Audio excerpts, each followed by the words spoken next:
No te rías, pero la última vez que vi a mi mujer completamente desnuda fue mientras un desconocido la pintaba al óleo en el salón de casa. No me lo esperaba.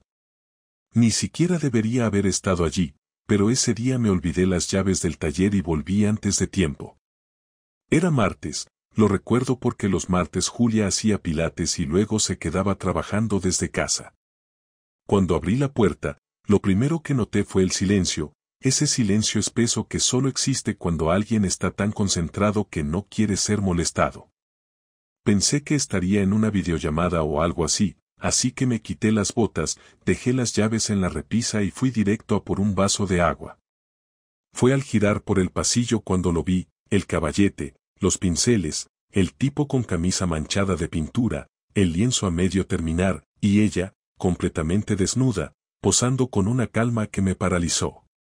No te exagero, estuve como 3 segundos sin moverme, sin decir nada, intentando entender qué coño estaba viendo. Ella ni siquiera se inmutó.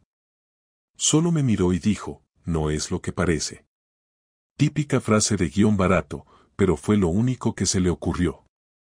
El tipo bajó el pincel, como si yo fuera un perro entrando en la sala equivocada, y me lanzó una sonrisa nerviosa. Me acuerdo perfectamente de su voz, hola, soy Mateo, no sabíamos que volverías tan pronto. No sabíamos. Así, en plural. Como si lo suyo fuera algo compartido, pactado, una actividad de tarde que simplemente me olvidaron comentar. Pero para entender cómo llegamos a ese momento ridículo y humillante, tengo que retroceder un poco. Yo no era un marido ausente ni mucho menos. Llevábamos 7 años casados y, aunque los últimos 2 fueron más monótonos que otra cosa, yo seguía ahí, cumpliendo. Tenía mi taller de chapa y pintura en Vallecas, con mi socio Dani, y Julia trabajaba como directora creativa en una agencia de publicidad en Madrid, Río. Ella siempre fue la más brillante de los dos. Creativa, intensa, con ese aire de nadie me dice lo que tengo que hacer que al principio me volvió loco y con el tiempo empezó a desgastarme. Pero eso no quiere decir que no la quisiera. Joder, si alguien me preguntaba por ella, yo decía con orgullo, mi mujer es la tía más lista que conozco. Durante años construimos una vida normal, con sus cosas buenas y sus mierdas, como cualquier pareja. Vacaciones en la costa, cenas con sus amigas snobs del trabajo, alguna que otra bronca por tonterías, pero nada fuera de lo común. Yo tenía mi ritmo, mis motos, mis amigos de siempre. Ella tenía su mundo creativo, exposiciones, cócteles, proyectos de diseño con nombres raros. A veces me sentía fuera de lugar en su entorno, pero lo aceptaba. Pensaba que eso también era el amor, dejar que el otro tenga su espacio aunque no lo entiendas del todo. Lo que nunca imaginé es que ese espacio acabaría siendo el escenario perfecto para una traición tan artística. Porque lo de aquel día no era un simple desliz, no era sexo escondido entre sábanas. Era algo mucho peor. Era íntimo. Era voluntario. Era un tipo pintándola como si fuera suya, como si su piel le perteneciera, como si yo nunca hubiera estado allí. Y lo más jodido no fue verla desnuda, fue ver que ella no sentía vergüenza. Ni una gota. Ni rabia, ni culpa, ni el más mínimo reflejo de alguien que ha sido pillado haciendo algo sucio. Al contrario. Estaba tranquila, como si llevara meses ensayando ese momento. Lo que siguió fue extraño. No grité. No rompí nada. No le partí la cara al pintor, aunque me habría encantado. Solo me di media vuelta, salí del salón y me encerré en la cocina, temblando, sin saber qué hacer. Ella vino detrás, se puso una bata, una de esas de lino blanco que usa cuando se quiere sentir bohemia, y me dijo que me lo podía explicar. Pero yo no quería explicaciones. No en ese momento. Solo quería huir. O gritar. O vomitar. Lo único que hice fue agarrar el paquete de tabaco que tenía sobre la nevera y salir al balcón. Estuve casi media hora allí, fumando, viendo cómo los coches pasaban por la calle como si nada, como si mi mundo no acabara de estallar. Desde fuera, nuestro piso seguía siendo el mismo, plantas bien cuidadas, cortinas blancas, sillas de diseño. Pero por dentro, todo se había podrido en un segundo. No sé si alguna vez te ha pasado algo parecido, eso de que un solo instante te cambie la percepción de toda tu vida. Como cuando te dicen que alguien muy cercano ha muerto, pero no lo ves, y durante unos segundos no lo asimilas. Pues lo mismo. Yo no podía asimilar que esa mujer, la misma con la que había compartido mi cama, mis planes, mis domingos de cañas, ahora era simplemente otra persona. Y no me malinterpretes, no soy ningún ingenuo. Sé que las relaciones cambian, que hay momentos duros, que la rutina a veces mata el deseo. Pero lo que Julia hizo fue cruzar una línea que no tiene retorno. No se trataba solo de posar desnuda, sino de todo lo que implicaba, la complicidad, el tiempo que llevaba planeado, la decisión de ocultármelo, la indiferencia. Me sentí un puto figurante en mi propia casa. Como si hubieran rodado una escena entera sin avisarme y yo solo hubiera llegado al final para barrer el suelo. Aquel día no terminó ahí, pero eso te lo contaré en la siguiente parte, porque lo que vino después fue incluso más retorcido que ese maldito lienzo a medio pintar.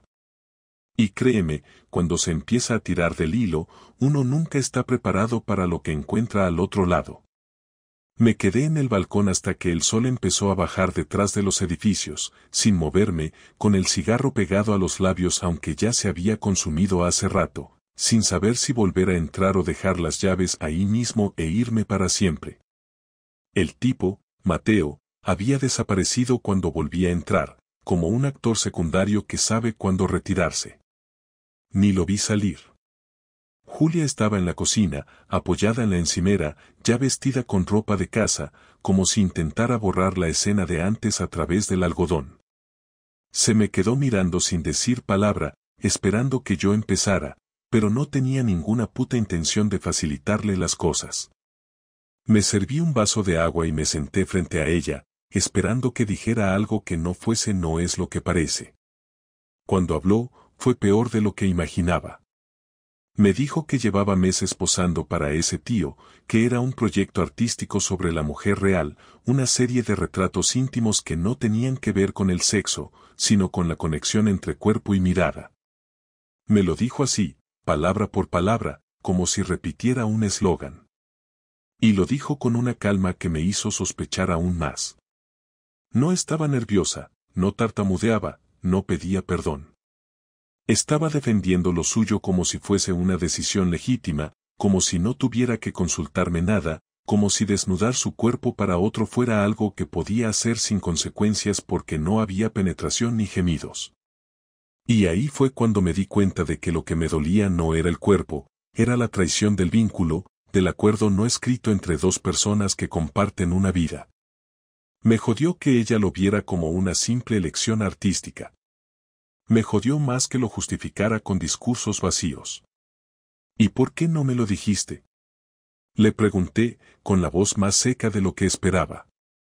Sabía que no lo entenderías, respondió. ¿Y tú sí entiendes lo que es vivir con alguien ocultándole algo así? No es lo mismo. Es arte. Se lo dije entonces. Le dije que si me hubiera enterado por otro lado, si alguien me hubiera mandado una foto, si me lo hubiera dicho Rubén, o Dani, o cualquier amigo que se hubiera cruzado con ese cuadro en una exposición, el dolor habría sido igual, pero al menos no sentiría que se había reído de mí en mi propia cara. Porque eso fue lo que sentí, que cada vez que desayunábamos juntos, cada vez que compartíamos el sofá, cada vez que hablábamos del día, ella estaba ocultando algo enorme, algo que implicaba otro hombre, otra dinámica, otra intimidad. Y eso, para mí, era una forma de infidelidad. Lo sigue siendo. Pero ahí no terminó todo. Lo que más me destrozó no fue lo que ya sabía, sino lo que todavía no había descubierto. Esa noche no dormimos juntos. Yo me fui al sofá, aunque no pegué ojo. Pensé en llamar a Rubén, pero era demasiado tarde y no quería sonar como un crío al que le han roto el juguete. Al día siguiente no fui al taller. Tenía la cabeza revuelta, no podía concentrarme, necesitaba entender si había algo más, si esto del pintor era solo la punta del iceberg. Y fue entonces cuando se me cruzó una idea, revisar los correos del portátil que ella dejaba abierto casi siempre. Nunca lo había hecho, porque siempre pensé que invadir la privacidad era una línea que no debía cruzarse, pero después de lo del día anterior, ya no sentía que hubiera líneas que valieran nada. No encontré nada en la bandeja de entrada. Todo limpio, como si lo hubiera preparado. Pero en la papelera, entre recibos del súper y promociones del Zara, encontré un correo de hacía 2 semanas. El asunto era simplemente museo. Dentro, unas pocas líneas, este jueves, misma hora de siempre. Esta vez sin reloj ni anillos. Te quiero, J. El remitente no era Mateo. Era otro. Un tal Esteban. Y ahí sí que sentí como algo se me rompía por dentro. Porque ya no era una pose frente a un caballete, era otra cosa. Era afecto, complicidad, deseo. Era otro hombre. Otro nombre que nunca había oído. Otro te quiero que no iba para mí. Apretaba tanto los dientes que me dolía la mandíbula. Cerré el portátil de golpe y me quedé mirando al suelo como un idiota, como si pudiera encontrar allí las respuestas que me faltaban. Esteban. ¿Quién coño era Esteban? No estaba en sus contactos, ni en sus redes, ni en sus fotos. Pero había dejado rastro. Porque los que mienten siempre dejan algo atrás, aunque crean que no. Fui al historial de Google. Empecé a revisar fechas, a cruzar días, a mirar los jueves. Y ahí estaban, búsquedas de restaurantes en Lavapiés, exposiciones en la Tabacalera, hoteles boutique en la zona de Atocha. Todo encajaba. Todo con fechas específicas que yo recordaba. Fechas en las que ella me decía que trabajaba hasta tarde o que tenía cenas de trabajo. Y yo, como un idiota, me quedaba en casa o me iba al bar con Dani a ver el partido, sin sospechar nada. Esa misma noche, sin decirle nada, me fui de casa. No cogí más que una mochila con ropa y me largué al piso de Rubén, que vive solo desde que se separó. Le dije que necesitaba unos días, que había pasado algo fuerte con Julia, pero no le di detalles. No podía. Todavía no. Quería entenderlo todo primero. Quería saber cuánto tiempo llevaba la farsa. Quería saber si ese Esteban era una aventura, un desliz, o algo más. Y sobre todo, quería saber si Julia era capaz de decírmelo a la cara. Pasé la noche en el sofá de Rubén, dándole vueltas a todo, repasando los últimos meses como si fueran una película y yo estuviera buscando la escena en la que todo se empezó a torcer. Recordé una vez, en abril, que me llamó desde el baño diciendo que había dejado el anillo en casa porque le apretaba. No me sonó raro entonces. Recordé otra vez, en mayo, que vino perfumada a casa diciendo que se había pasado por una tienda a probar fragancias nuevas.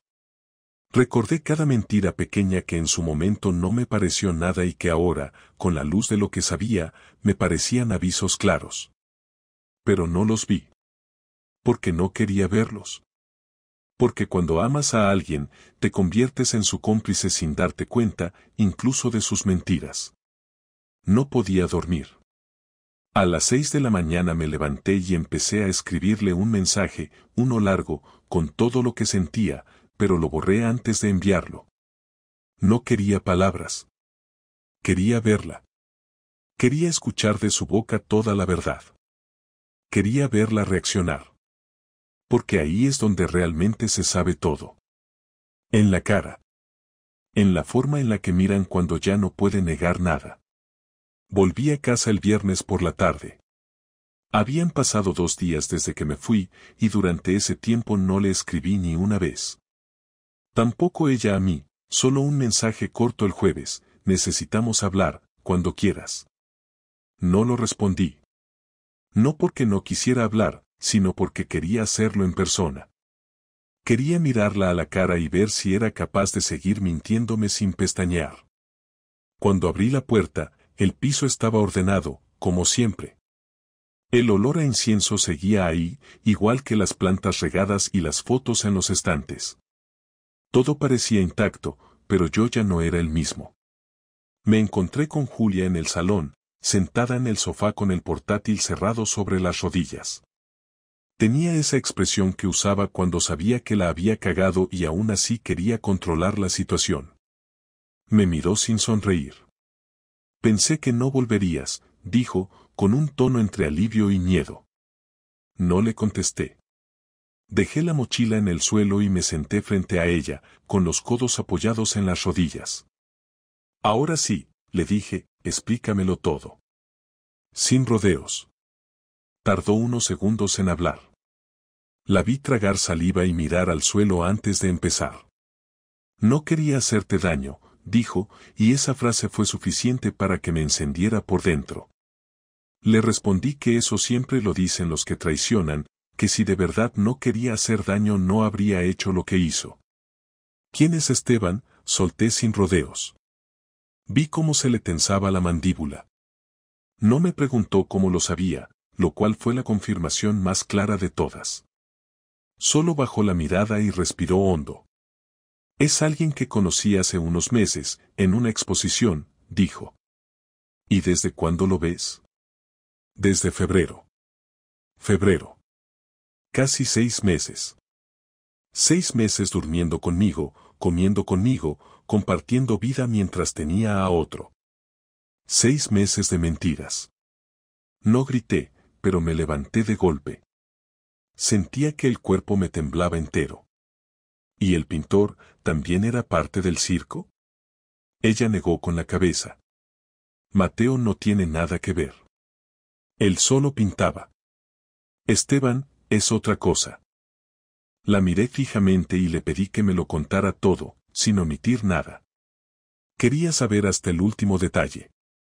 Quería entender hasta qué punto me había borrado de su vida mientras yo seguía creyendo que teníamos algo. Al principio se resistió, pero luego empezó a hablar. Dijo que Esteban era fotógrafo, que se conocieron en una inauguración, que al principio solo hablaban de trabajo, que luego él la invitó a una exposición privada y que allí pasó algo. Me contó que se sentía atrapada, que conmigo todo era rutina, que necesitaba sentirse viva. No lo negó ni lo disfrazó. Dijo que lo buscó. Que no fue un accidente, ni un momento de debilidad, ni un error. Que fue una elección. Me lo dijo con una serenidad que me golpeó más fuerte que si me hubiera gritado. Porque en el fondo, lo que dolía no era el acto en sí, sino su frialdad al recordarlo. ¿Y él sabe que estás casada?, le pregunté. Sí. ¿Y le importa? No me eché a reír, pero no por humor. Era una risa seca, de esas que te salen cuando ya no sabes cómo contener la rabia. Qué fácil, ¿no? Uno pinta, el otro te hace sentir viva, y yo mientras tanto hago la compra y pago las facturas. Ella me pidió que no lo redujera a eso, que no fuera cruel. ¿Cruel? Le dije, cruel fue follarte a otro sabiendo que todavía me decías que me querías. Ella apartó la vista. No te lo dije para hacerte daño. Pues lo lograste igual. Se levantó, vino hacia mí y me intentó tocar el brazo, pero me aparté. Le dije que no me tocara, que ya no tenía derecho. Le pregunté si seguía viéndolo. Dijo que no, que había terminado hacía 2 semanas. ¿Y el correo de hace 2 semanas, el de, te quiero? No contestó. Solo se sentó otra vez, con las manos entrelazadas, sin mirarme. Ahí supe que seguía mintiendo. Y eso me terminó de romper. No tanto por la infidelidad, sino porque seguía tratando de manipular la historia incluso después de que todo saliera a la luz. En ese momento perdí el control. No a gritos, sino en una rabia contenida que me hizo hablar sin pausa. Le recordé todo lo que habíamos pasado, cada cosa que habíamos construido, cada sacrificio que había hecho por nosotros. Le dije que mientras yo me partía el lomo en el taller para mantener el piso, ella se dedicaba a jugar a la bohemia con su fotógrafo y su pintor. Le dije que me había convertido en un personaje secundario en su vida y que lo peor de todo era que ni siquiera se sentía culpable. Julia no lloró. Me miró con los ojos vacíos, como si estuviera agotada. No sé qué decirte, murmuró. Entonces no digas nada, le respondí, porque ya lo has dicho todo con tus actos. Durante unos segundos hubo un silencio espeso, hasta que ella, sin levantar la voz, dijo algo que no esperaba: no quiero que pienses que todo fue mentira. Te quise, pero dejé de reconocerte. No era feliz. Aquello me golpeó en otro lugar.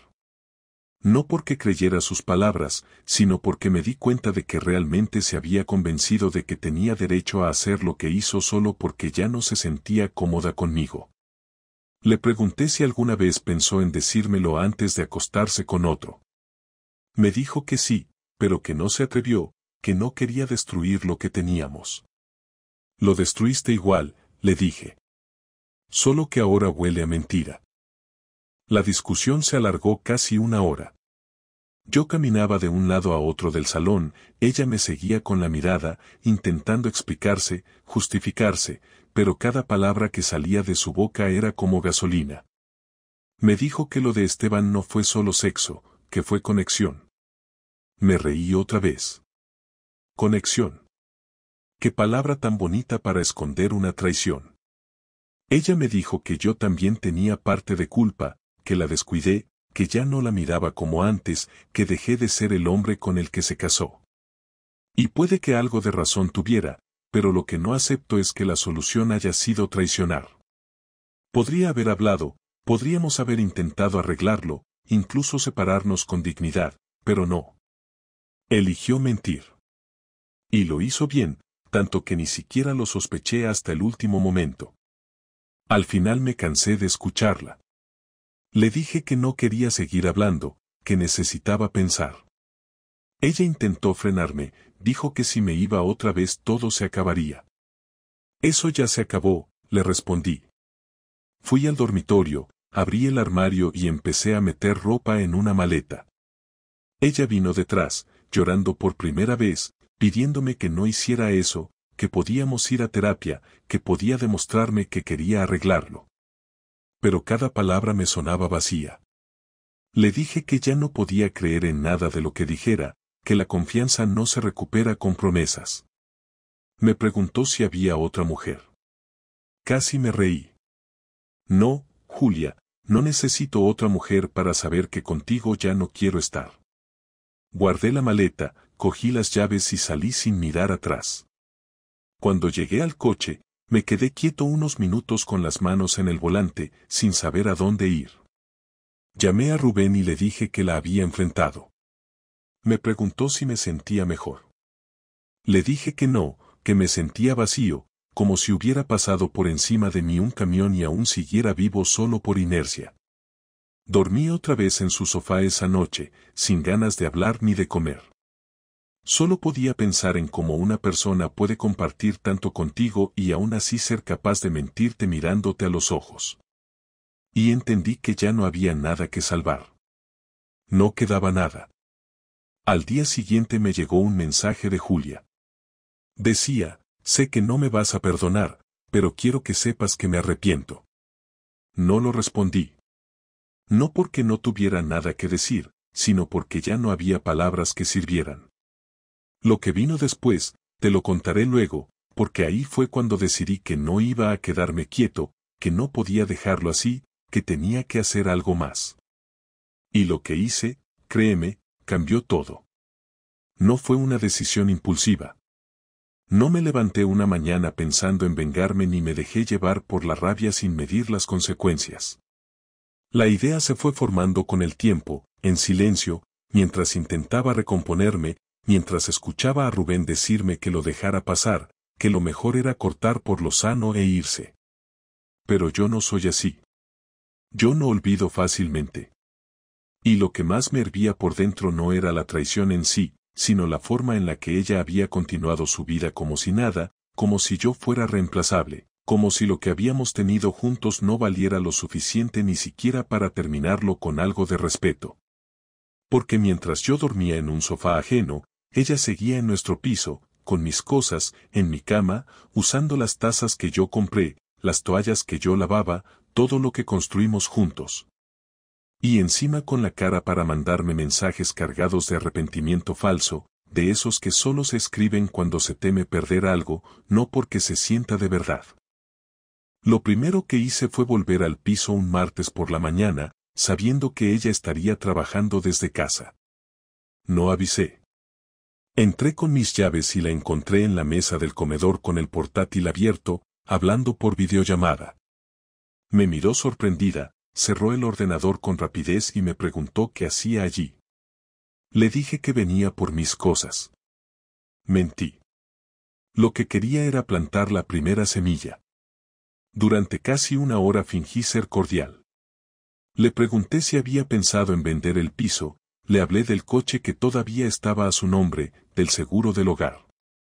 Ella no entendía nada.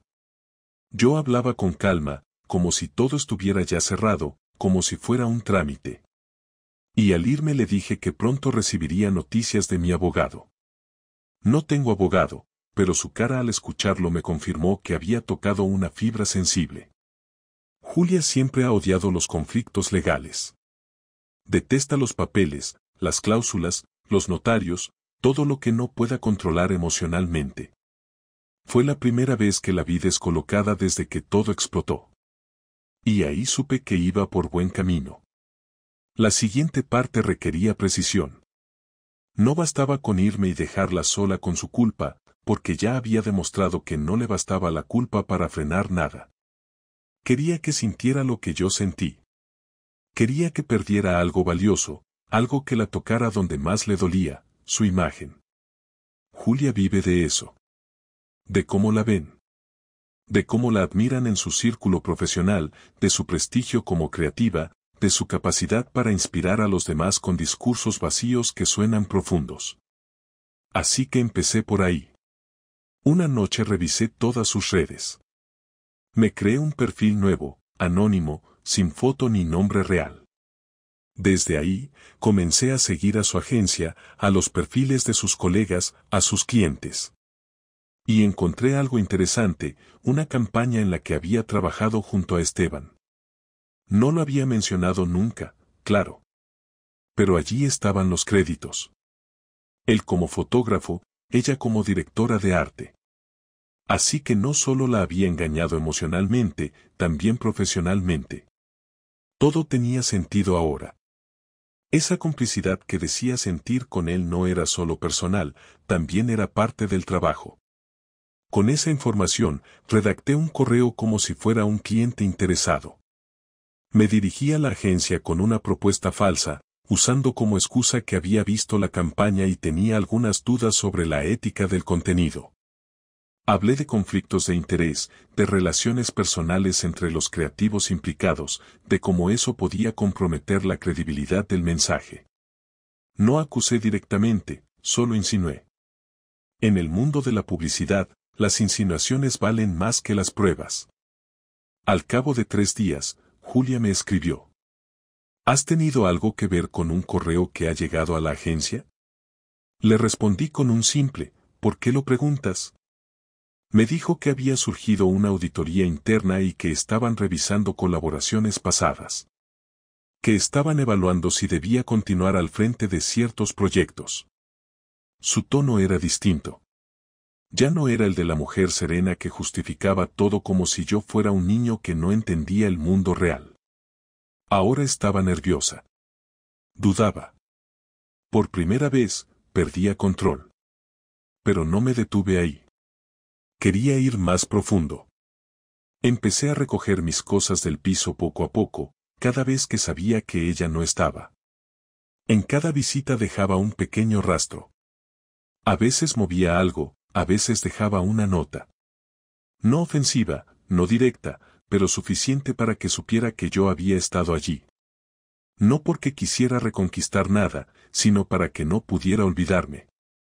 Para que cada rincón le recordara que su vida cómoda ya no era tan estable como creía. Rubén me decía que estaba jugando con fuego, que podía volverme contra mí. Pero yo no buscaba escándalo. Buscaba equilibrio. Quería que el desorden interno que yo había sentido se reflejara en su mundo. Y funcionó. Un día, al salir del gimnasio, me crucé con Esteban en la calle. Lo reconocí al instante. Iba hablando por teléfono, riendo, con esa cara de tipo satisfecho que creen tener los hombres que se acuestan con mujeres casadas. Me acerqué sin pensarlo. Le toqué el hombro y cuando se giró, le pregunté si sabía quién era. Me miró confundido. No, ¿debería? Le dije mi nombre, el de verdad, el del tipo cuya mujer posó desnuda para otro mientras él trabajaba como un imbécil. Su expresión cambió. Cortó la llamada y me pidió que me calmara. No estaba alterado. Ni grité ni amenacé. Solo quería decirle algo en la cara. Le dije que no me importaba lo que había hecho con Julia, que ya no me interesaba su relación, pero que si volvía a acercarse a ella, aunque fuera para una puta foto, me iba a encargar personalmente de arruinarle la carrera. Me miró sin responder. No dijo que lo sentía. No intentó justificarse. Solo asintió, como si entendiera que había cruzado una línea. No volví a verlo después de eso. Lo siguiente fue más simbólico. Fui al piso un último día y recogí todo lo que me importaba, mis herramientas, mis fotos familiares, los libros que me acompañaron durante años.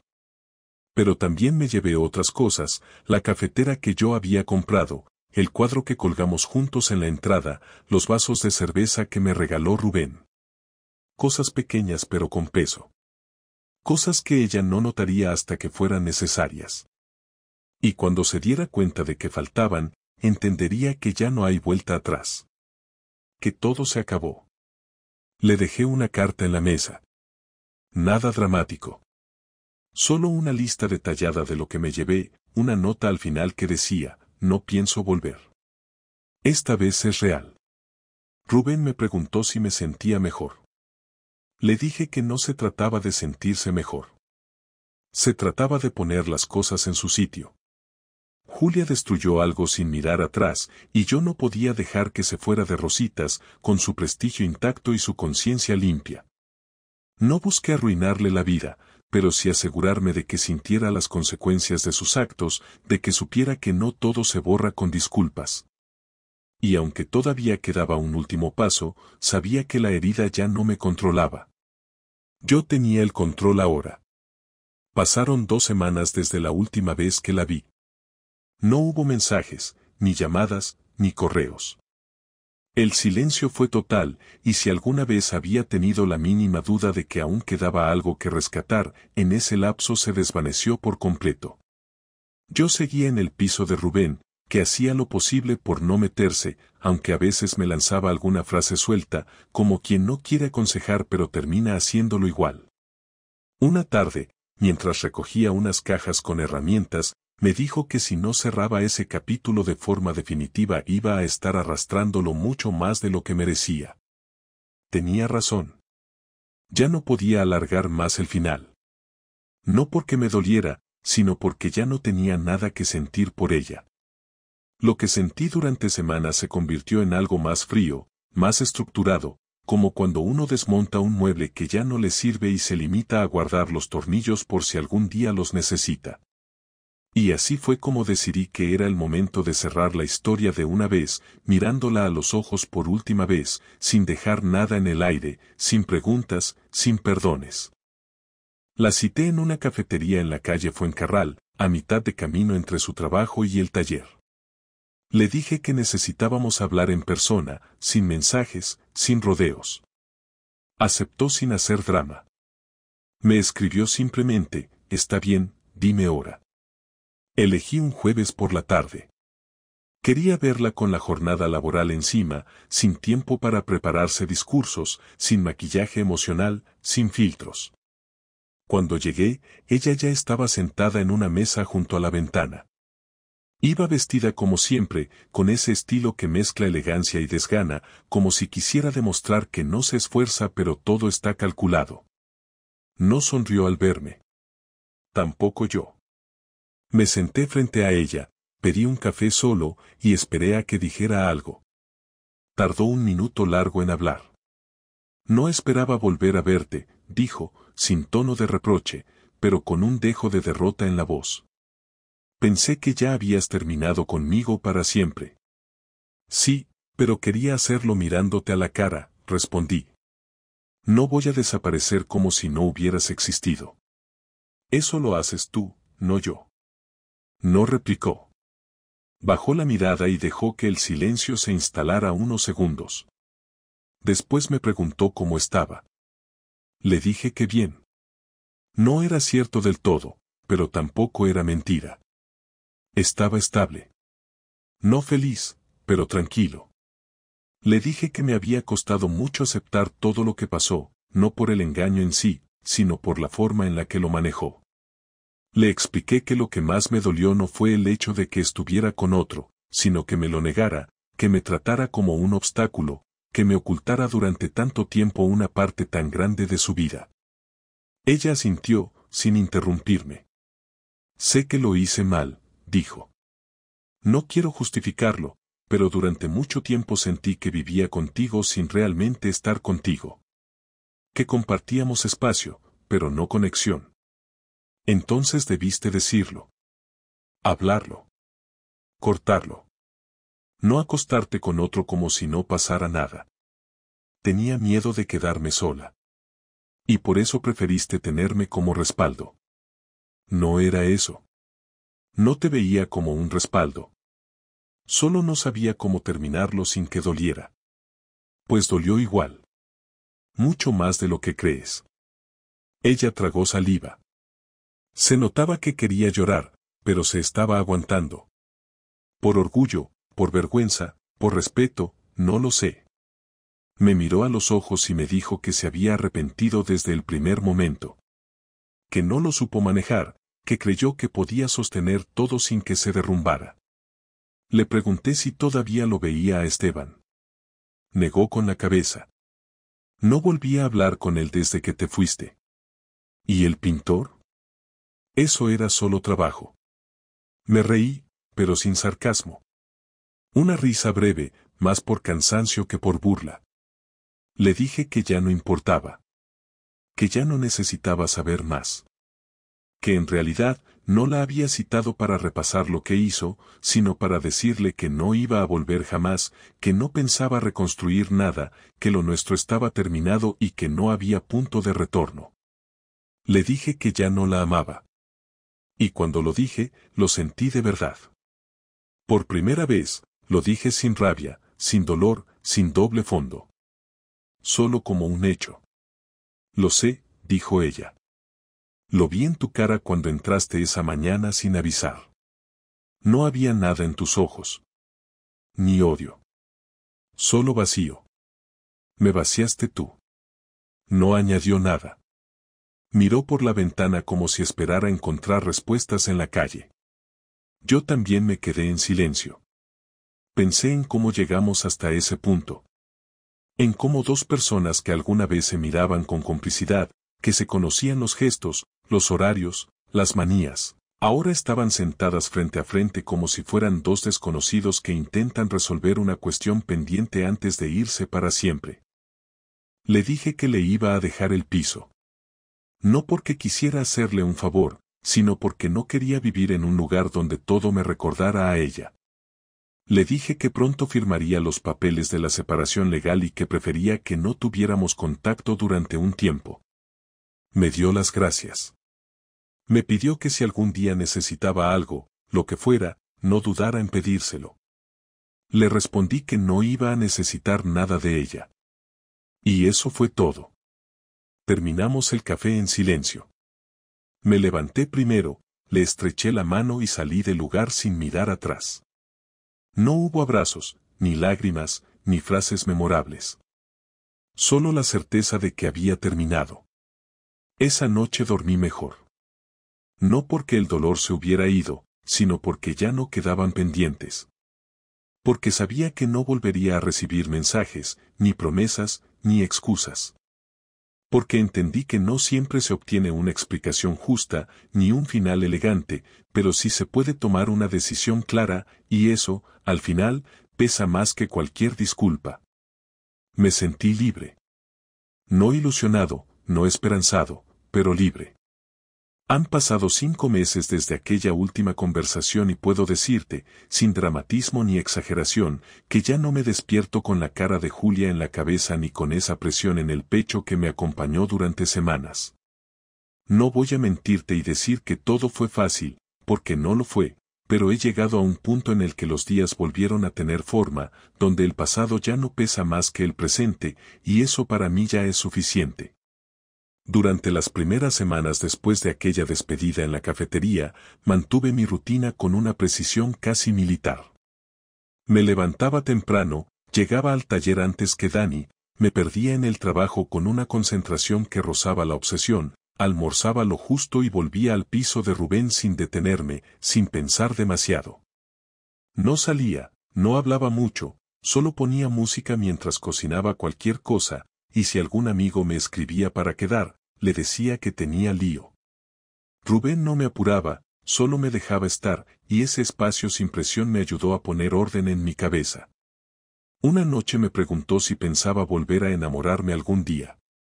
Le respondí que ahora mismo no creía ni en la mitad de las cosas en las que creía antes, que necesitaría empezar de cero hasta para confiar en una conversación sincera. Se quedó callado, como si entendiera perfectamente lo que quería decir, y no insistió más. Lo cierto es que Julia no solo rompió una relación, también hizo trizas una estructura entera que yo creía sólida, la confianza, la palabra dada, el pacto de cuidarse sin condiciones. Después de algo así no se reconstruye todo en unos meses, ni siquiera sabiendo que lo correcto es seguir adelante. Tienes que volver a aprender desde lo más básico, a escuchar sin sospechar, a mirar a alguien sin buscar señales ocultas, a aceptar que no siempre vas a ver venir el golpe. Un día, mientras organizaba unas herramientas viejas en el taller, encontré una libreta donde había apuntado hace años ideas para montar un segundo local. Era algo que había planeado con Julia, como parte de ese proyecto de futuro que ya no existe. Durante unos minutos me quedé mirando esas notas como si fueran de otra persona. Me di cuenta de que una parte de mí seguía estancada en esos planes que nunca iban a cumplirse, y fue en ese momento cuando decidí que ya estaba bien. Fui al piso, recogí lo último que me quedaba y me mudé a un estudio pequeño que encontré en Lavapiés, cerca de donde mi padre trabajaba cuando era joven. No era grande ni bonito, pero era mío. Lo amueblé con lo justo y empecé a adaptarme a ese nuevo lugar como quien aprende a caminar con otro ritmo, con menos peso. Un sábado por la tarde me crucé con Julia por casualidad. Fue en un mercado de segunda mano en El Rastro. Iba sola, con gafas de sol, y al verme se quedó quieta, como si no supiera qué hacer. Yo tampoco supe qué decirle al principio. Nos saludamos con un gesto de cabeza y ella dio 2 pasos hacia mí. Me preguntó cómo estaba, con ese tono suave que ya me daba igual. Le dije que bien. Me preguntó si había rehecho mi vida. Le dije que la estaba rehaciendo, pero a mi manera, sin prisa y sin adornos. Me dijo que le alegraba escuchar eso. No hubo preguntas sobre trabajo, ni sobre amigos, ni sobre familia. Fue un intercambio frío, casi clínico, pero necesario. Me sirvió para comprobar que ya no me afectaba. No tenía ganas de abrazarla, ni de insultarla, ni de recordar nada. Solo quería seguir caminando. Días después, mientras cenaba solo en el estudio, me puse a pensar en todo lo que aprendí durante este tiempo. Entendí que una relación no se rompe el día que uno se acuesta con otro. Se rompe mucho antes, en los silencios, en las miradas evitadas, en los detalles que uno deja de cuidar. Y también entendí que a veces uno no ve venir la traición porque está demasiado ocupado sosteniendo lo poco que queda, creyendo que el esfuerzo será suficiente. Pero no lo es. No siempre. Y no porque uno haga algo mal, sino porque la otra persona simplemente deja de querer estar. Volví a hablar con mis padres después de meses de silencio. Durante el proceso de separación me alejé incluso de ellos, no por culpa, sino porque no quería que me preguntaran, que opinaran, que me miraran con lástima. Cuando finalmente fui a visitarlos, mi madre me abrazó sin decir nada y mi padre, con su estilo seco, me preguntó si ya había arreglado el coche que les había prometido hace un año. Me reí. Fue la primera vez que me reí de verdad en mucho tiempo. No porque el comentario fuera gracioso, sino porque entendí que afuera, el mundo seguía girando, y que lo mío, aunque doloroso, era solo una parte más del camino. No la última. Dani y yo empezamos a pensar en reformar el taller. Me propuso ampliar una parte para incluir zona de lavado y detallado. Me gustó la idea. Tener un proyecto nuevo, uno que no estuviera contaminado por planes pasados, fue como abrir una ventana. Empecé a dormir mejor. A comer mejor. A sentirme más liviano. A veces, cuando me preguntan si estoy mejor, les digo que no sé si estoy mejor, pero si estoy distinto, y eso ya es suficiente. Cambiar no siempre es avanzar en línea recta. A veces es tomar otro camino porque el anterior ya no existe. Rubén conoció a alguien. Una chica que trabaja en una librería en La Latina. Me invitó a cenar con ellos hace poco. Al principio me negué, pero luego acepté. No por la chica, sino por él. La cena fue tranquila, sin tensión, con risas normales, conversaciones sencillas. Fue la primera vez en mucho tiempo que me sentí cómodo en una mesa con alguien nuevo. No intercambié números con ella ni intenté parecer simpático. Solo fui yo. Eso, para mí, ya es mucho. No sé si volveré a enamorarme. Tampoco me preocupa. No tengo prisa. No busco a nadie. Si aparece, aparecerá. Y si no, también está bien. Lo importante es que ya no cargo con esa sombra que me perseguía, esa sensación de haber sido engañado sin remedio. Ahora sé que puedo seguir sin eso, que puedo levantarme cada día sin necesidad de mirar hacia atrás. Y si en algún momento dudo, si alguna noche me despierto con el estómago revuelto por los recuerdos, sé que es parte del proceso. Que no se borra todo de un día para otro, pero tampoco se arrastra para siempre. Julia fue una parte importante de mi vida. Me rompió. Me obligó a reconstruirme. Y no le debo nada. Pero tampoco le guardo rencor. Lo que pasó ya no tiene el poder de herirme. Me jodió, sí, pero también me despertó. Me obligó a ver cosas que ignoré por demasiado tiempo. Y ahora, por primera vez en años, sé exactamente quién soy sin nadie al lado. Y esa certeza, esa tranquilidad de estar solo pero no vacío, es lo más valioso que me ha dejado todo esto. No lo cambiaría por nada.